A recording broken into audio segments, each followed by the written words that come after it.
चलो स्टूडेंट्स आगे बढ़ता हूँ। नेक्स्ट फैक्टर है इफेक्ट ऑफ टेम्परेचर। देखिए हम पढ़ रहे थे solubility of solid in liquid. ठीक है, दो फैक्टर हमने पढ़ लिए थे, nature of solute and nature of solvent, nature of solvent.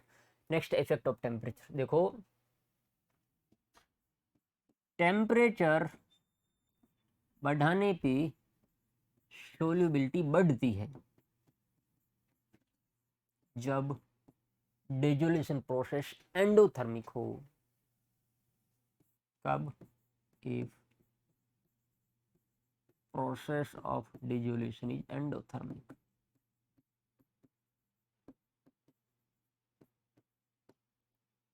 Endothermic.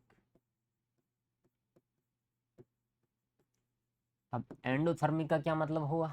Endothermic means reaction का जो डेल्टा एच है, प्रोसेस का जो डेल्टा एच है वो क्या होना चाहिए? Greater than 0। डेल्टा एच क्या होना चाहिए? Greater than 0। ठीक है, एंडोथर्मिक रिएक्शन में क्या होता है?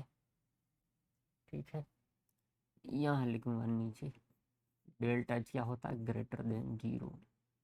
अगर एंडोथर्मिक रिएक्शन है तो टेम्परेचर बढ़ाओगे तो सोल्युबिलिटी बढ़ेगी। वहीं टेम्परेचर बढ़ाने पे सोल्युबिलिटी घटती है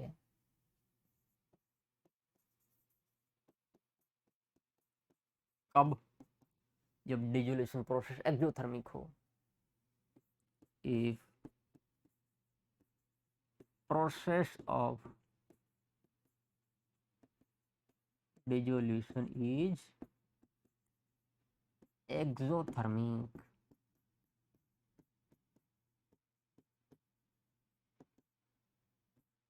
एक्सोथर्मिक में क्या होगा? डेल्टा एच की वैल्यू लेस देन 0। ठीक है, अगर प्रोसेस डिजोल्यूशन प्रोसेस एंडोथर्मिक है तो टेम्परेचर बढ़ाने पे सोल्युबिलिटी बढ़ेगी। एक्सोथर्मिक है तो टेम्परेचर बढ़ाने से सोल्युबिलिटी घटेगी। तो सवाल आएगा कि सर आपने कैसे लिख दिया? इक्विलिब्रियम में हमने पढ़ा था ली चैडलर प्रिंसिपल, उसके अकॉर्डिंग मैंने लिखा है। देखो solute plus solvent goes to solution. ठीक है, अगर ये प्रोसेस एंडोथर्मिक है, endothermic means delta is greater than 0, heat देनी पड़ेगी, हीट देनी पड़ेगी। मतलब सोल्यूट सॉल्वेंट को हीट दोगे तब जाके सॉल्यूशन बनेगा। ठीक है, अगर एंडोथर्मिक है तो। ठीक है, डेल्टा एच ग्रेटर देन 0। अब इसमें अगर मैं टेम्परेचर बढ़ाता हूं तो क्या हीट बढ़ेगी? Q is equal M S delta T. Temperature बढ़ाने से हीट बढ़ेगी। अब ली चैडली प्रिंसिपल के अकॉर्डिंग अगर रिएक्टेंट साइड में कोई चीज बढ़ती है, इक्विलिब्रियम फॉरवर्ड शिफ्ट हो जाता है, मतलब रिएक्शन फॉरवर्ड शिफ्ट हो जाएगी। अब रिएक्शन फॉरवर्ड शिफ्ट हो जाएगी मतलब सॉल्यूट सॉल्वेंट मिलेंगे अच्छे से, मतलब सॉल्युबिलिटी बढ़ेगी।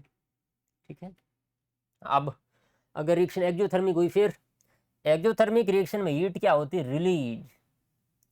हीट होती है रिलीज। तो ऐसे आप लिख सकते हैं सॉल्यूट एंड सॉल्वेंट। ठीक है, मिला के सॉल्यूशन एंड इसमें हीट होती रिलीज प्लस हीट। ये कब होगा? जब रिएक्शन क्या होगी? एक्सोथर्मिक डेल्टा क्या होगा? Less than 0। अब अगेन वही टेम्परेचर बढ़ाएंगे, हीट बढ़ेगी, मतलब प्रोडक्ट साइड में कोई चीज बढ़ रही तो इक्विलिब्रियम बैकवर्ड शिफ्ट हो जाएगा। रिएक्शन बैकवर्ड आ जाएगी। बैकवर्ड आ जाएगी मीन्स सोल्युबिलिटी घट जाएगी। ठीक है, जो सॉल्यूशन से वापस सॉल्यूट सॉल्वेंट बनने लग जाएगा, मतलब सोल्युबिलिटी घट जाएगी। तो ये किस बेसिस पे मैंने लिखा? ली चैटलियर प्रिंसिपल के बेसिस पे। एंडोथर्मिक रिएक्शन टेम्परेचर बढ़ाने से सोल्युबिलिटी बढ़ेगी, एक्सोथर्मिक रिएक्शन टेम्परेचर बढ़ाने से सोल्युबिलिटी घटेगी। अब सॉलिड को जब हम लिक्विड में डिजोल्व करते हैं तो मेनली वो रिएक्शन एंडोथर्मिक होती है, जनरली एंडोथर्मिक रिएक्शन होती है। मीन्स जब हम सॉलिड को लिक्विड में डिजोल्व करेंगे टेम्परेचर बढ़ाने पे जनरली सॉल्युबिलिटी बढ़ती है, जनरली सॉल्युबिलिटी बढ़ती है। ठीक है, क्योंकि जो सॉलिड का डिजोलेशन प्रोसेस है लिक्विड में क्या होता है, एंडोथर्मिक। ठीक है, ये था टेम्परेचर का इफेक्ट। इस तरीके से सॉल्युबिलिटी वेरी करेगी टेम्परेचर पे, डिपेंड करेगा रिएक्शन किस टाइप की, एंडोथर्मिक है एक्सोथर्मिक है। नेक्स्ट है इफेक्ट ऑफ प्रेशर। देखो प्रेशर का सॉल्युबिलिटी पे कोई इफेक्ट नहीं होता। अब सवाल आता है क्यों? देखो हम सॉलिड को डिजोल्व कर रहे हैं लिक्विड में,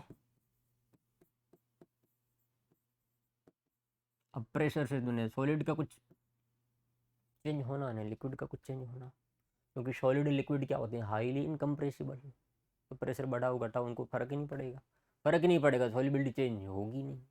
तो क्या पॉइंट आपने नोट करना है, pressure does not have any significant effect on the solubility of solids in liquids.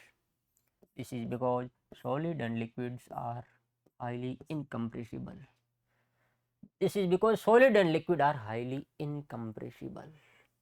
ठीक है, उस वजह से प्रेशर चेंज करने पे सॉल्युबिलिटी चेंज नहीं होगी। ठीक है, तो इस तरीके से 4 फैक्टर थे जो सॉल्युबिलिटी को अफेक्ट करते हैं, और चारों फैक्टर हमने सॉलिड एंड लिक्विड केस में डिस्कस कर लिए हैं। ठीक है, ध्यान रखना है। ठीक है, चलिए ठीक है, थैंक यू।